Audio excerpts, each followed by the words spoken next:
I'm sure a lot of you have heard about this already. These different tech companies, which are all of a sudden deciding to change long-standing technical terminology for the sake of being woke, for the sake of being more inclusive. Now, there's actually layers of stupidity here that we can peel back and examine. The first layer, which is really a phenomenon that I've noticed is happening more and more frequently. And it's the fact that the people who this terminology would supposedly offend are not the ones who are actually calling for a change of it.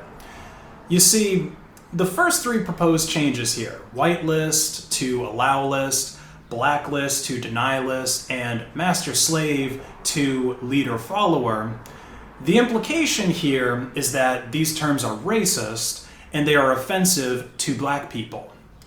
But why is it that I can't really find any black people that are actually in favor of these changes?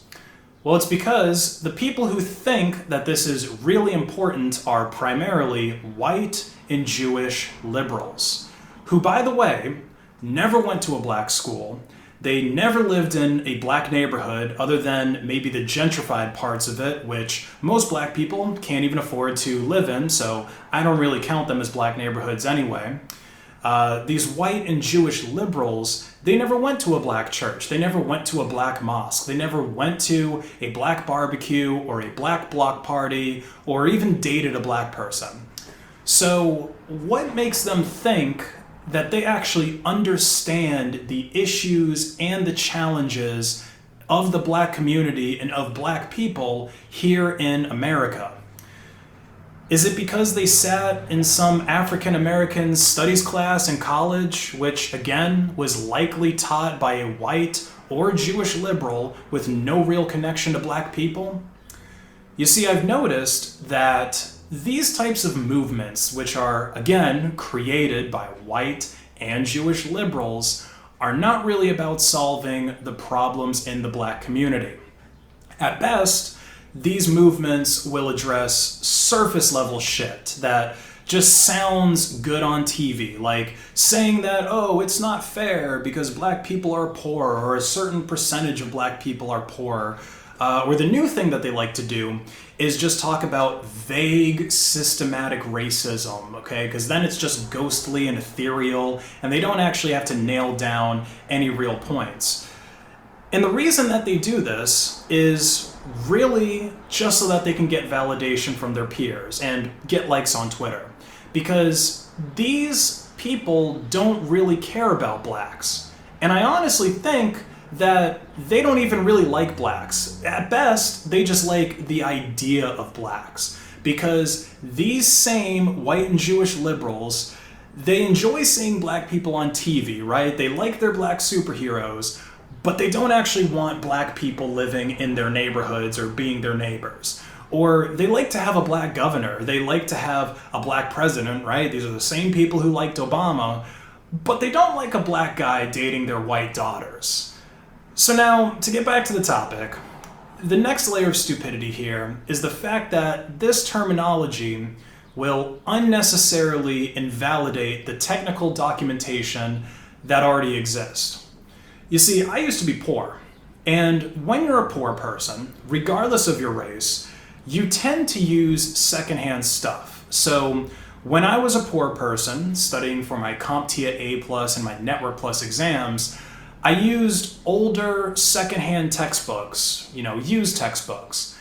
And if this terminology change was to make its way into the CompTIA exams or the Cisco exams, then these poor people, who are oftentimes minorities, are going to be more likely to fail because their study material is going to be invalid to what is actually going to show up on the exam. And then if they fail, they've obviously wasted their time and their money because these exams do cost money. So once again, being woke might actually end up hurting the people who you claim to care about. So the next layer of this stupid onion is the fact that these terms don't even actually have anything to do with race in the first place. We look at whitelist and blacklist. That just has to do with good and bad. And again, I'm not saying that black people are bad and white people are all good. If I had to guess at the, origination of this terminology, it probably came from the concept of white and black magic, which is acknowledged even in tribal African societies. So is an African shaman all of a sudden racist for practicing white magic and then denouncing black magic and saying that black magic is bad? You see, there's a deeper mythological symbolism to white and black besides just skin color. Okay, black has always stood for darkness, the unknown, like nighttime when a predator might encroach on your camp and, a lion or a bear or some other type of nocturnal predator, it goes and kills somebody that's in the tribe, somebody in the camp. So that's why we don't like darkness. That's why little kids are commonly afraid of the dark. And white, it stands for purity, it stands for light, it stands for enlightenment. And this is why you see angels and depictions of angels and religious leaders, whether it's a pope or a cardinal or a priest or an imam, they oftentimes wear white. And on the subject of slavery, it just blows my mind how these people are so well educated, at least on paper, because they go and get these college degrees, they go and get them from Ivy League school and pay hundreds of thousands of dollars for it, yet they don't actually know anything. Every single civilization on the planet has had slaves at one point. And the slave class usually isn't even designated by race. Typically, the way that the slave class works is that it's designated by social and economic status. You see, in ancient Egypt, the Egyptian ruling class enslaved poor Egyptians. The Greeks and the Romans, they enslaved poor Greeks and poor Romans. In Maoist China, the Chinese peasants, they were enslaved by the Chinese Communist Party. In Soviet Russia, the Slavic peasants were enslaved by the Soviet Party. So once again, it just goes to show how little these people actually understand what they're talking about. And if you think about the transatlantic slave trade, because obviously that's what they're talking about, that's the only type of slavery they know, because it's the only thing that these stupid colleges teach them about.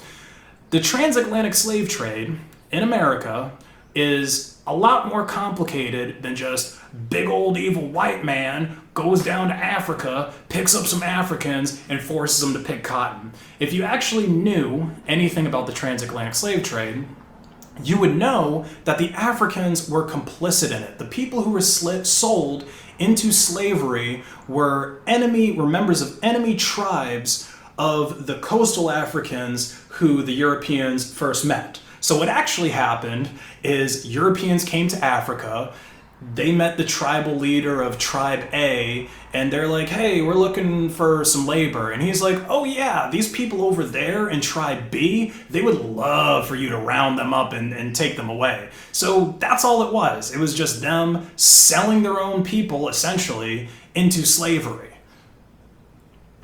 And the other thing about the transatlantic slave trade that, again, they don't teach them in school, not the transatlantic slave trade, but just slavery in America, is that the first slaves in this country weren't actually black. You see, there was a type of slavery that was going on in Europe long before America was ever discovered.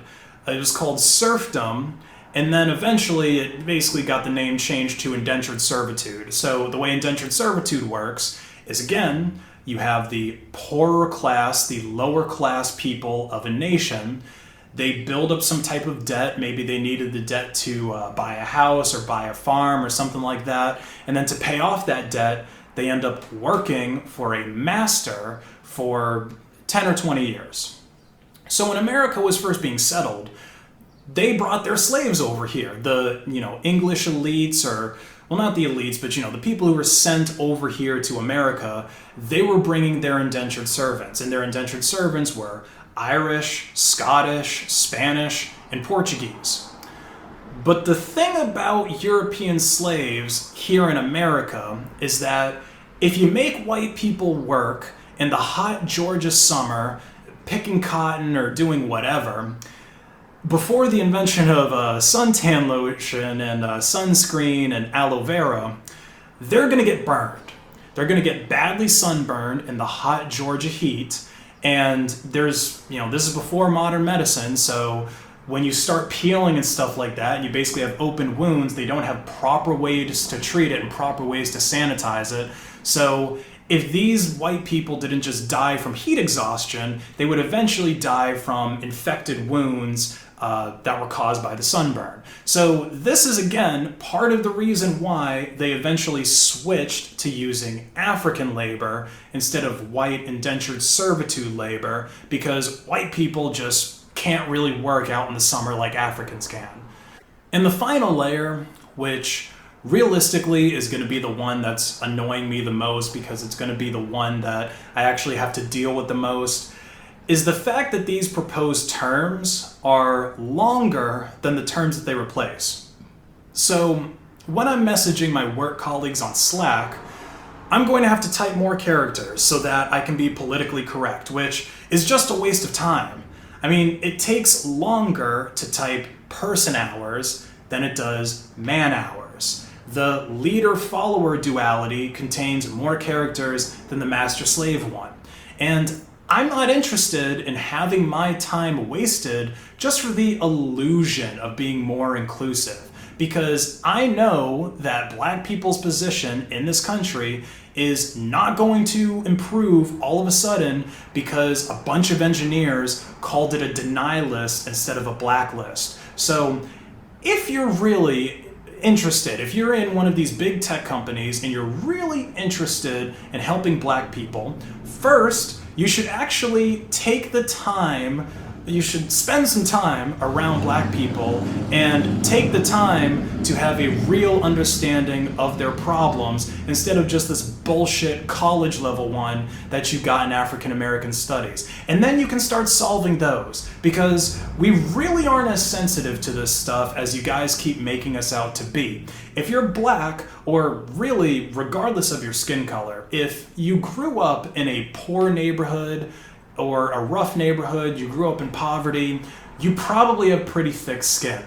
Then, at least thicker skin than these entitled liberals. I remember in my high school, when I was going to school in Atlanta, we used to roast each other in the cafeteria and say things so horrible to one another that these Jewish liberals would probably have a stroke if I was to repeat any of it.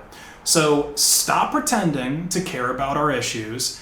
Either do the real research and do the real work to fix that problem, or just mind your own business.